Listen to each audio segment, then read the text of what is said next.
The wind moved gently through the mountain valley, carrying the scent of wildflowers and distant water. High above the winding river, she stood alone, wrapped in colors that seemed borrowed from the land itself. Purple like twilight, gold like late sunlight, her scarf framed her face not to hide her beauty, but to focus it, as if the world deserved nothing else but her eyes. She had come to the valley to disappear. No one here knew her name. No one asked questions. The mountains were old and patient, they didn't demand explanations. They only watched. Her dress moved softly against her skin as the breeze passed, the fabric warm from the sun. She closed her eyes for a moment, breathing deeply, letting the quiet touch her in ways no human voice ever had. In the city, she was always seen, always judged. Here, she was simply felt. Footsteps disturbed the silence. She didn't turn immediately. Somehow, she already knew. He had been walking the mountain paths for days, following no map except instinct. When he saw her standing there, still, calm, unreal, he stopped as if the valley itself had asked him to. She looked like a dream the land had chosen to keep for itself. When she finally turned, their eyes met. There was no shock, no fear, just recognition. "You're far from home," he said quietly. "So are you," she replied. Her voice was soft but steady, like the river below, never rushing, never weak. He noticed how the light touched her face, how her expression held both mystery and warmth. She noticed how he didn't stare, didn't rush, didn't break the moment. They stood there longer than necessary. Conversation came slowly, naturally. Where they were from mattered less than where they were now. Words flowed easily, pauses even more so. The kind of silence that feels intimate rather than empty. As they walked together along the ridge, the valley opened wider below them.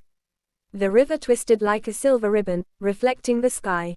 She lifted her scarf slightly, adjusting it as the wind played with its edge. He noticed, but said nothing. Desire doesn't always need acknowledgement to exist. They sat beneath a tree where sunlight filtered through leaves, painting patterns across her shoulders. She leaned back against the trunk, closing her eyes again. The day felt heavy with warmth, with unspoken things. "You look like you belong here," he said. She smiled, slow and knowing. "Maybe I finally do." The closeness between them grew, not in touch, but in awareness. Every breath felt shared, every movement noticed. When she opened her eyes, they were closer than before. Not planned, not forced. The world narrowed. He could sense her presence like heat, like gravity. She felt seen, not as something to be taken, but something to be understood. That was the difference. That was why her pulse quickened. She reached out, just barely, her fingers brushing his wrist, an accident that wasn't one. The contact was brief, but it changed everything. The valley seemed to hold its breath. Evening came slowly, the sky deepening into rich blues and purples. They walked back down together, the path winding gently.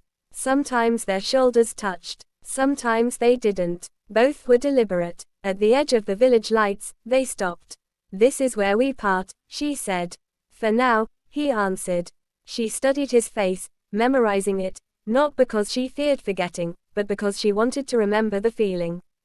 The moment, the quiet fire that didn't need flames. She stepped closer, close enough that he could feel her warmth, smell the faint trace of flowers in her scarf. Her voice was barely above a whisper. "Some places change you," she said. "Some people do too." Then she was gone, walking away without looking back, her colors fading into the night like a promise rather than an ending. He stood there long after she disappeared, the valley silent once more. But it was